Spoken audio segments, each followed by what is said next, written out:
Bonjour, bienvenue dans ce point bourse du 2 avril 2025. Alors c'est aujourd'hui que Donald Trump va enfin annoncer les principales taxes douanières qu'il va mettre en place, notamment avec les pays qui commercent avec lui pour les importations sur son territoire. Donc ce sera un discours à 22 heures heure de Paris, donc ce sera en cours de soirée pour les États-Unis, ce sera assez tard pour nous et les bourses seront déjà fermées, donc on aura le résultat et les, les gros mouvements, les implications vraiment que demain, donc à partir de, sur le marché parisien, avant les marchés américains,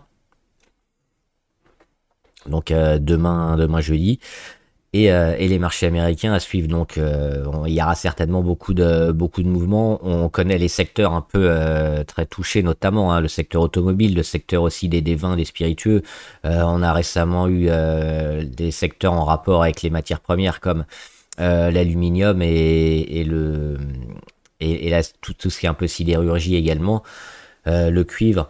Donc, tous ces secteurs-là devraient avoir des volatilités peut-être un peu fortes, à la hausse ou à la baisse, si on a des confirmations toujours très, très fortes de taxes ou à l'inverse, des remontées, si les taxes se trouvent finalement un peu moins fortes que prévu, et éventuellement des discussions qui suivront.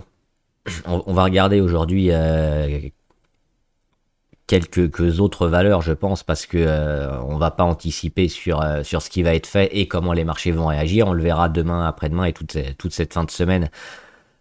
Comment réagir certainement face aux annonces qui vont être faites ce soir.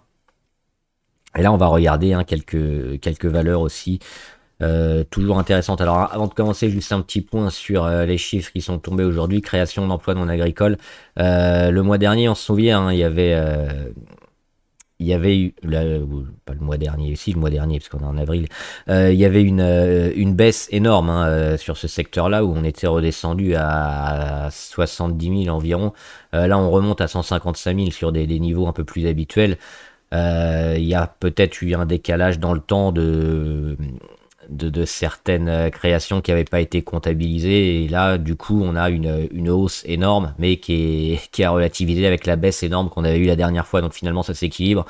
Et il n'y a pas vraiment de tendance qui se met en place sur les créations d'emplois, même si on est toujours plutôt sur un ratio un peu plus faible ces derniers temps. Et puis, il y a stock de pétrole brut qui sont revenus plus importants, plus de 6 millions notamment, alors qu'on était en négatif la dernière fois. Donc le pétrole pourrait repartir un peu à la baisse. On l'a vu sur le cours du Brent aujourd'hui et hier notamment. Alors avant de commencer, comme d'habitude, je rappelle que les informations et analyses données sur cette chaîne sont données à titre indicatif et ne peuvent pas être considérées comme un conseil en investissement. L'investissement en bourse est risqué et vous êtes responsable de tous les investissements que vous faites.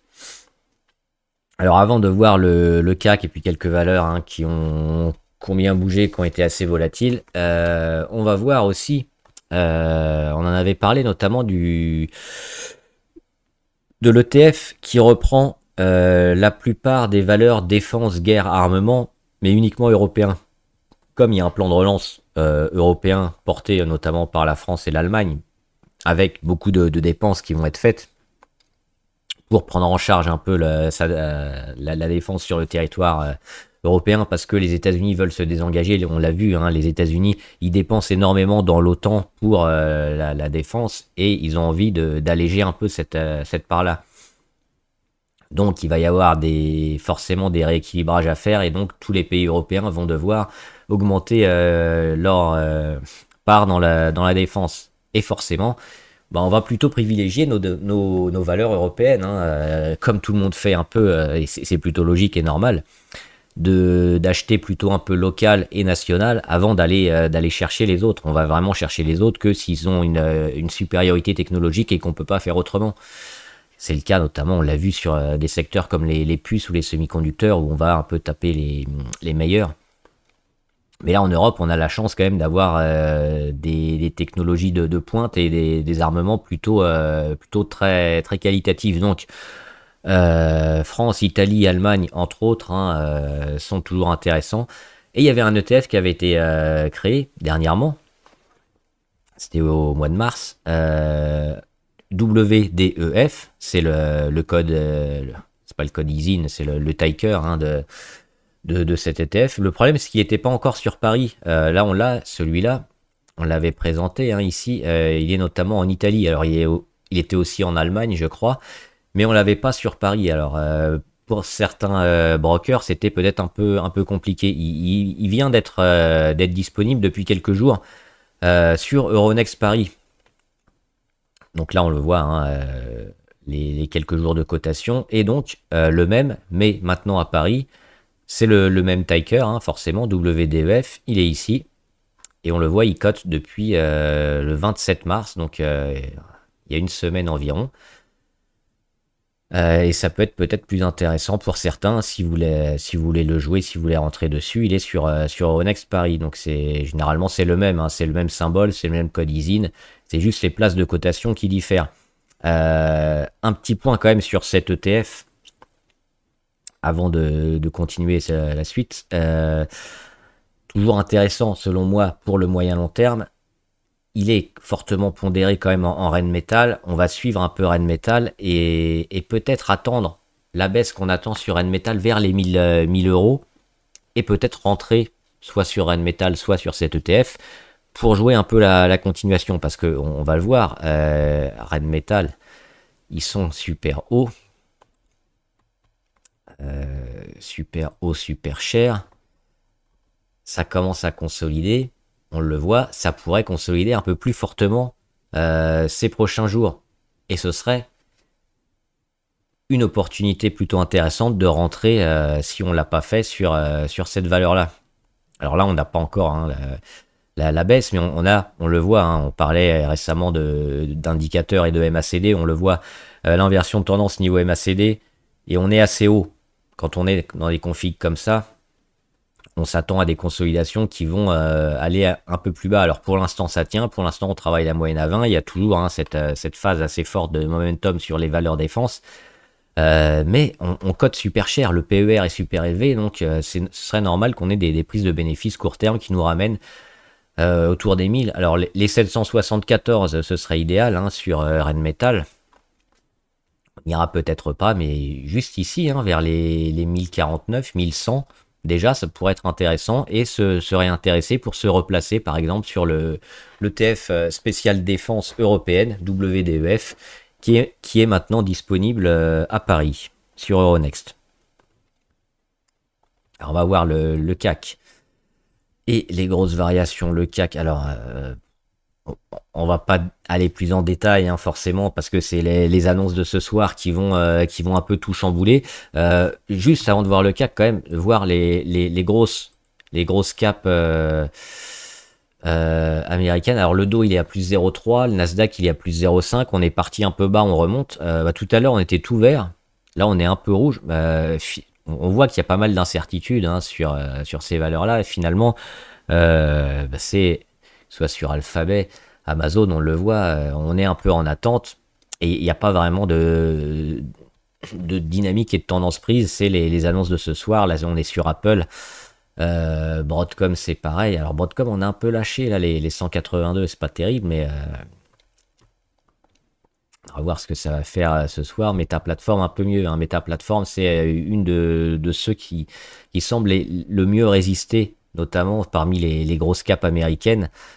Et on le voit, ils sont toujours au-dessus de leur moyenne à 200, hein, ce qui est par rapport à Alphabet qui est bien en dessous, Amazon qui est un petit peu en dessous, Apple qui est en dessous aussi, Broadcom, on l'a vu, qui vient de la casser, Microsoft qui est bien en dessous, qui a fait un gap au début de l'année et qui est toujours baissier, Nvidia aussi qui a cassé hein, sur les résultats, qui est toujours en dessous. Alors, c'est pas des grosses baisses, des grosses capitulations, mais on a quand même une dynamique baissière. Et Tesla aussi, qui vient de la casser, qui l'a retesté. Donc, Meta Platform, un peu mieux que les autres. Et un petit point quand même sur Tesla. Moi, je suis en position sur Tesla parce qu'on joue le rebond avec divers catalyseurs, notamment les robotaxis aussi. Sans parler des voitures électriques qui vont un peu moins bien. La valorisation surtout nous intéresse parce qu'on est revenu sur des niveaux d'avant élection qui avaient fait bondir le titre. On avait fait du x2 assez rapidement. Finalement, on revient là, on a tout perdu, mais on valorise peut-être plus trop cher. Donc c'est intéressant de racheter sur les 300, même pas sur les 300 dollars. On le voit, on est en dessous des 300. On est descendu sur les 220. Et ce que je trouve intéressant, c'est cette séquence moyenne à 200. On casse, on va chercher le support, on va surtout combler le gap à 218. On retente moyenne à 200, échec. Et derrière, qu'est-ce qu'on rend? Et on voit la faiblesse du rendu, les chandeliers verts. Donc il y a des achats qui sont faits, qui sont en train d'être et la bataille entre les acheteurs et les vendeurs qui est plutôt gagnée par les acheteurs ici, qui veulent pas capituler, qui veulent pas renouveler un cours à nouveau vers les 240, 230, et plutôt retenter une troisième fois, une quatrième fois, une cassure de moyenne à 200 et puis une cassure d'oblique pour lancer la dynamique. Donc pour moi, Tesla, on n'est pas loin. On n'est pas loin de stopper cette consolidation pour remettre une dynamique intéressante à court terme. On n'y est pas encore, mais ce qu'on peut surveiller, c'est ça. Et on voit qu'on est très proche, qu'on est dedans. C'est le travail ici entre les 250 et les 330, avec la moyenne à 200, l'oblique, l'ancienne résistance aussi des 300,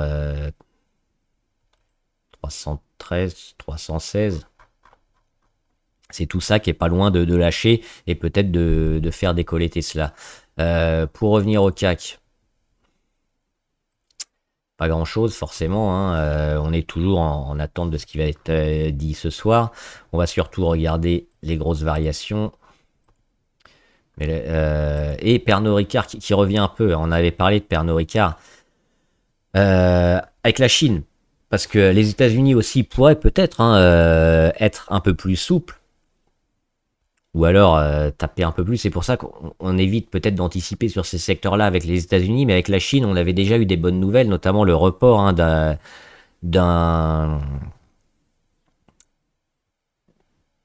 d'une étude qui devait viser à mettre et à garder des taxes importantes, notamment sur les importations d'alcool et de spiritueux et de vin français. C'était en mesure de rétorsion aux taxes qu'on avait mis sur les véhicules électriques et hybrides chinois. Donc Pernod Ricard, il pourrait peut-être revendre un peu plus en Chine déjà. Donc c'est pour ça qu'on avait eu ce chandelier vendredi dernier. Et on voit que finalement, on est peut-être en train de jouer ça. Alors, on est en attente de ce qui va se passer surtout aux États-Unis, mais finalement, on pourrait peut-être avoir deux bonnes nouvelles, Chine et États-Unis. Si c'est le cas, le cours de Pernod pourrait flamber. C'est pas mal pour de l'alcool. Et retrouver un cours aux alentours des 100 et construire après pour signifier certainement la fin de la baisse. Mais pour ça, il faudra la confirmation qu'on est à la fois la Chine et les États-Unis qui baissent un peu leurs taxes douanières qui sont pour l'instant trop importantes. Et Engie toujours haussier, pas grand chose à dire depuis. Je crois que les résultats avaient été bien achetés. On avait la cassure de ces niveaux-là, les 16,35, 16,36 sur lesquels on avait mis un gap et puis on a mis un autre gap après. Toujours pas comblé, donc toujours haussier, il n'y a rien à faire sur Engie à part rester. Les prises de bénéfices, peut-être quand on se rapprochera de cette oblique rouge, là, on le voit, c'est sur les plus hauts. On a été un peu en surchauffe l'année dernière, et en 2023 surtout. C'était pas l'année dernière, c'était il y a 2 ans. Donc quand on va se rapprocher d'ici, peut-être monter les stops, si on est court terme. Maintenant, si on est moyen long terme, on restera et éventuellement on allègera pour renforcer un peu plus bas, mais on est bien haussier sur Engie. On regarde Airbus. Pour moi, il est toujours dans la figure. Il faut toujours attendre. Pas loin de casser vers le bas, mais bon, c'est trop tôt pour dégrader encore Airbus. Donc on va attendre toute cette fin de semaine et puis la semaine prochaine pour voir vraiment où Airbus risque de partir à court terme. Téléperformance qui déçoit un peu, mais on revient sur des niveaux largement achetés lors des résultats, publication des résultats.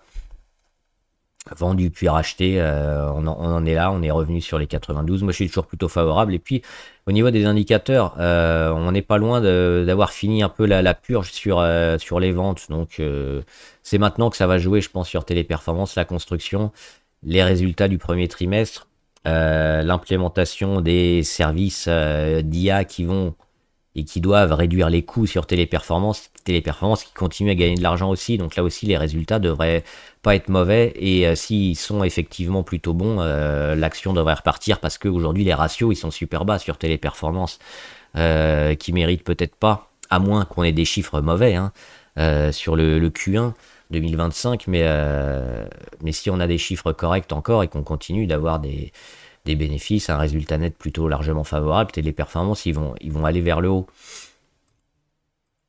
Allez, on avait quelques valeurs aussi à suivre qui vous intéressent. Essilor. C'est encore un peu tôt, je pense, pour Essilor. Alors, on a fait le plus gros de la baisse en termes de temps, je pense. Ça fait 1 mois et 19 jours. On voit qu'on est revenu hein, sous la ligne des zéros. Ça peut repartir comme ça peut mettre encore un petit peu de temps, mais je pense pas que ça mettra encore un mois et demi, 2 mois. Mais on peut avoir peut-être un accès violent d'une mèche basse un peu plus basse, quelques gros chandeliers rouges pour aller dénicher un peu les derniers stops et repartir. Ou alors repartir assez prochainement. Mais moi, j'attendrai encore d'avoir ce signal de redémarrage assez fort pour rentrer sur Essilor. Là, on l'a pas, on est toujours, on le voit, dans cette phase de consolidation. On peut surveiller aussi éventuellement ça, parce que si on vient le casser assez fortement, hein, et puis à arriver dans cette zone-là qui m'intéresse, éventuellement celle-là, pas sûr qu'on y aille, les 237, mais ce qu'on va surveiller, oui, c'est une reprise assez forte des investisseurs pour une dynamique haussière. Là, on ne l'a pas. On avait également quelques valeurs américaines. Et on va finir avec une française. Le Noblage Santé. LNA. Prise de bénéfice, toujours sur les 27,8. Après la grosse poussée, là, on est venu le frôler. Hein, on est monté sur les 27,3. On rend un peu tout, oui, c'est un peu décevant, mais je pense que la dynamique qu'on a mis là, et puis avec les financements qui vont arriver, hein, on l'a vu avec l'Assemblée nationale notamment, qui avait voté hein, une hausse de financement sur ces secteurs-là, ça peut être intéressant de continuer à rester et de jouer cette hausse un peu sur le secteur des EHPAD. Alors sur Elena, on est plutôt favorable. Ensuite, il y a les deux gros, hein, il y a Emeis et Clariane. Moi, j'ai une petite préférence quand même pour Emeis, parce qu'au niveau de l'endettement, c'est un peu moins endetté et on a de l'immobilier, des capitaux en immobilier qui sont supérieurs à la dette sur Emeis, ce qui n'est pas le cas de Clariane, qui a un capital immobilier un peu plus faible. Donc, ça risque de l'handicaper un peu à terme. On a également un taux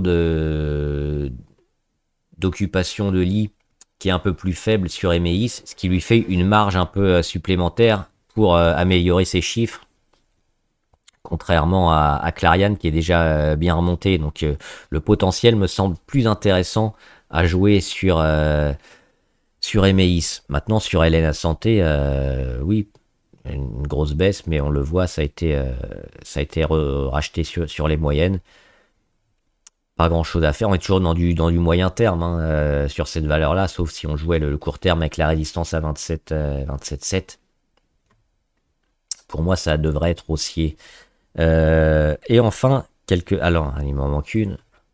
C'est McPhee ou MCFI Energy. Alors, on en avait parlé beaucoup. Ça devait être en 2023. On avait parlé beaucoup sur la chaîne. On suivait pas mal de valeurs hydrogène et ça a déçu. Ça a mis pas mal de temps à se mettre en place.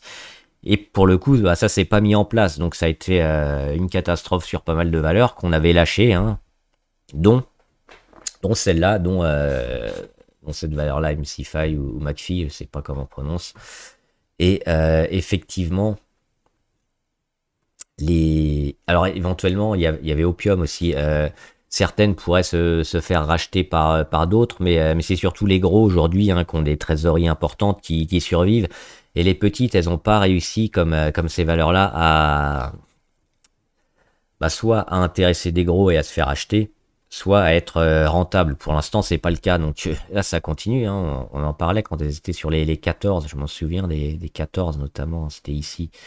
On en a parlé beaucoup. Ouais, 2021, 2022, 2023.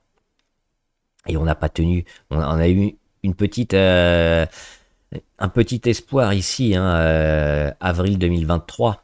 Et finalement, alors qu'on aurait dû casser vers le haut, on a tout rendu, tout cassé vers le bas et on continue. Aujourd'hui, on vaut même pas 1 euro. Hein. On valait quasiment 1 euro il y a quelques semaines et là on est sur 47 centimes avec des volumes énormes. Alors je sais pas ce qui s'est passé.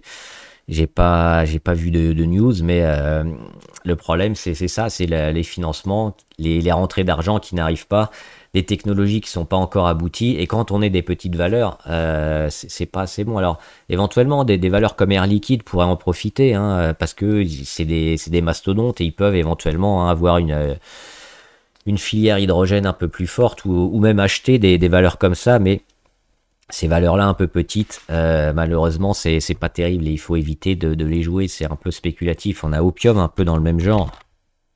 Mais Opium, c'est pareil, hein, ils foutent les jetons. Alors c'est même plus un centime, là. C'est 0,001. Donc c'est un dixième de centime. Voilà. Et c'est pareil, hein, en 2023, on était là. On valait 1 euro. Donc c'est peut-être ce qui va attendre MCFI, et c'est encore un cours divisé par 10 ou divisé par 100.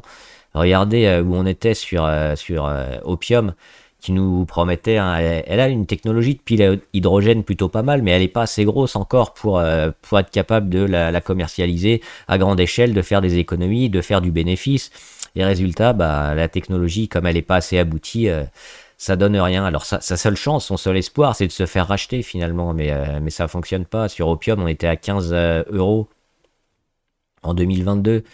On était à 20, 25 euros, là, 30 euros même en 2021-2022. Elle avait coté en bourse ici début 2021 apparemment.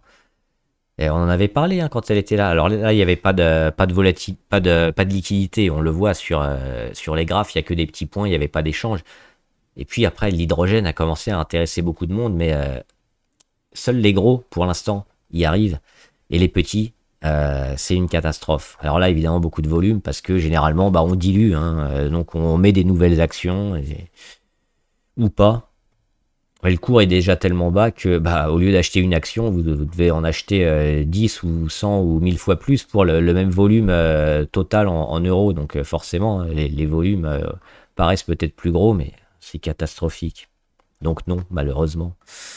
Alibaba, ils vont peut-être annoncer une nouvelle, notamment sur l'intelligence artificielle. On le sait, Alibaba, c'est un peu comme Amazon. C'est pas seulement un vendeur par internet, un vendeur de masse hein, en ligne, c'est aussi une division cloud, une division intelligence artificielle, une division IA qui est super importante et qui rapporte de l'argent et qui va à terme rapporter encore beaucoup d'argent comme ce qu'a fait Amazon avec notamment AWS. Alibaba, c'est un peu la même chose mais en Chine. On avait joué hein, la première hausse. Alors moi je suis parti récemment, je suis parti par là, hein, février-mars. Et ce qu'on attend éventuellement, c'est une deuxième vague un peu importante pour continuer hein, la hausse. Je pense qu'on ira certainement jouer en 2025 la zone entre les 150 et les 180. Maintenant, faut pas se presser, mais on peut avoir une annonce, hein, notamment sur l'IA et l'agent conversationnel notamment qui serait encore meilleur que DeepSeek. Hein, ça avait été le cas il y a quelques semaines. Alibaba, il pourrait annoncer ça aussi, donc ça pourrait remonter. Moi, je regarde les indicateurs. On était un peu haut. On a une consolidation normale. Le titre consolide pour l'instant pas trop, mais on pourrait consolider un peu plus fort là aussi. Quelques zones à surveiller, les 120 éventuellement. Si on y revient et qu'on recasse vers le haut, pourquoi pas. Ou un peu plus bas, une zone par là, hein, entre les 115 et les 100 même. On peut baisser un peu, hein, on voit avec le retour de la moyenne à 200. Là aussi, c'est des zones d'achat intéressants parce que Alibaba, avec la Chine qui repart plutôt bien, ils vont très certainement, hein, monter vers les 150, 180 en 2025. Moi, c'est éventuellement ce que je jouerais. Donc j'attends un peu qu'on ait des prises de bénéfices, un cours qui se calme un peu, et re-rentrer, hein, quand les indicateurs me donneront un signal plutôt favorable. Mais même maintenant, je pense que on devrait être gagnant si on l'achète maintenant et qu'on vise juste 2025. On a également, alors, dans les médias, on va voir quelques valeurs médias. Alors le souci, c'est qu'elle vient juste d'arriver en bourse, hein. Elle a été cotée, on le voit depuis lundi. Non, je crois qu'elle est cotée depuis vendredi, il me semble. Bon, c'est pas grave. Enfin, elle vient d'entrer en bourse, hein. Elle a fait son IPO, Newsmax. C'est une chaîne de télévision. Alors, il me semble qu'elle est pro Trump, conservateur. Et pas mal de volatilité. Alors oui, pas encore disponible chez tous les brokers, hein, comme elle vient d'arriver en bourse. Et alors là, on s'en rend pas compte, hein, avec les chandeliers, mais on va regarder le prix et on va se rendre compte de la volatilité. Première journée, on fait 496%. On passe de, on va le noter, hop, 14 $ à 83 $. Hop. Ça, c'était lundi. Mardi, on monte et on arrive sur les 233. Et on va même faire un pic à 265 $. Aujourd'hui, il y a quelques prises de bénéfices, mais oui, c'est une valeur hyper spéculative. Les fondamentaux sont catastrophiques, hein, sur la valeur. Elle perd de l'argent.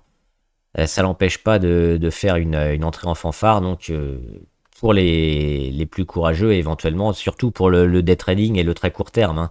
C'est pas quelque chose qu'on va garder longtemps, je pense, surtout quand on voit les fondamentaux qui sont un peu catastrophiques. Et il y avait quelques valeurs médias aussi que je voulais voir. On va juste regarder avant Walt Disney, parce que il y a Blanche-Neige qui semble faire un petit flop pour le moment au box-office. Et ça risque d'impacter un peu les futurs chiffres et les futurs résultats de Walt Disney, qui était revenu plutôt bien. Et puis là, dernièrement, hein, il y a eu une petite baisse. Alors, c'était pas catastrophique. Pour moi, c'était plutôt une opportunité intéressante. Mais avec les résultats à suivre et à confirmer, mais sur les premières semaines, Blanche-Neige, elle est en train de faire un raté au cinéma. Donc, plutôt un mauvais point pour Walt Disney. Et donc, ce qu'on espérait, à savoir une accumulation ici et une sortie vers le haut, va peut-être se transformer en ça et en continuation baissière. Donc, on va plutôt devenir négatif sur Walt Disney maintenant. Et enfin, on va voir notamment Publicis. Alors, Publicis, il y avait une zone à acheter, les 90. On vient de les casser. Surprenant parce qu'ils viennent de passer numéro 1, un Publicis de la publicité, devant WPP notamment, hein, le britannique. Et alors la chute, elle a été impressionnante sur le britannique, on le voit, il y a un gap.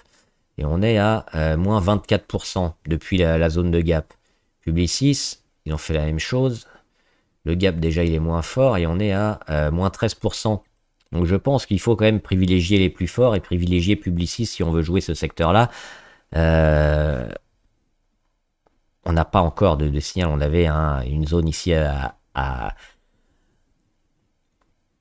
acheter pour un rebond qui n'a pas eu lieu. Cela dit, on a déjà eu ce phénomène, hein, avec un excès vendeur et une reprise assez forte. Est-ce qu'on peut avoir la même chose? Peut-être. Auquel cas, on sera acheteur à nouveau si on revient aux alentours ou au-delà des 90. Et c'est ce qu'on va attendre. Une reprise comme ça et un achat ici pour jouer la continuation. Publicis, hein, elle a toujours des très bons chiffres. Maintenant, tant qu'on est là, et depuis qu'on a cassé les 90, il faut éviter. Il faut éviter d'acheter. C'est dangereux. On peut avoir encore une grosse baisse. Mais moi, je parierais plutôt sur un petit rebond. Mais en mode observation toujours, parce que là, on a des signaux négatifs quand même assez importants. Et enfin, je voulais voir TF1 et M6 pour voir qu'il y a eu des prises de bénéfices. Notamment, on en parlait hein, quand elle était ici fin d'année dernière avec le possible rebond. Bah, il a eu lieu. Et on est allé taper l'objectif sur TF1, les 9,11 touchés mercredi 26 mars, frôlé hier, le 1er avril. Donc probablement prise de bénéfices. C'est le moment de prendre ses bénéfices et éventuellement de monter les stops et de quitter la position. On risque d'avoir quand même un petit retour vers le bas, je pense. Alors pour les plus optimistes qui veulent une cassure et rester sur TF1, pourquoi pas. Moi je verrais plutôt quand même la fin de la hausse court terme. Un retour par là, vers les 8,3 ou un peu plus bas vers les 8. Et une tendance qui reste quand même plutôt favorable hein, sur TF1 à moyen terme. Mais à court terme, je pense que c'est le moment de retirer. Et M6, c'est un peu la même chose. Métropole TV, on le voit, hein, novembre-décembre, des zones d'achat intéressantes à jouer. Et on est aussi allé vers l'objectif des 14,26, hein, c'était le plus haut. Qu'on a réussi même à dépasser. Et derrière, prise de bénéfice, on fait que descendre, on redescend sous les 14,26. Donc là, c'est pour moi le signal qu'il faut, je pense, qu'il faut partir. Ou au moins monter les stops hein, aux alentours de peut-être des 13,6 parce qu'on a la moyenne à 20. On a l'ancien support à 13,6 qui peut être intéressant. Donc si on y revient, qu'on casse, oui, la dynamique, elle est finie. Mais je serais plutôt vendeur sur ces deux-là à court terme. Maintenant, à moyen long terme, plutôt favorable et toujours plutôt TF1 parce que TF1 a des marges un peu plus importantes que M6 dernièrement. Voilà, j'espère que la vidéo vous a aidé. On se retrouve demain peut-être avant 18h hein, pour parler alors pas le matin mais peut-être vers midi ou en fin de matinée ou début d'après-midi pour reparler de ce qui va se passer ce soir à 22h pour les taxes et voir comment on peut voir les dynamiques se préciser et les secteurs, comment les secteurs vont être différemment impactés en bourse. Si vous avez des questions comme d'habitude, n'hésitez pas, hein, mettez-les en commentaire, des actions qui vous intéressent. J'y répondrai. Bon trade, à plus.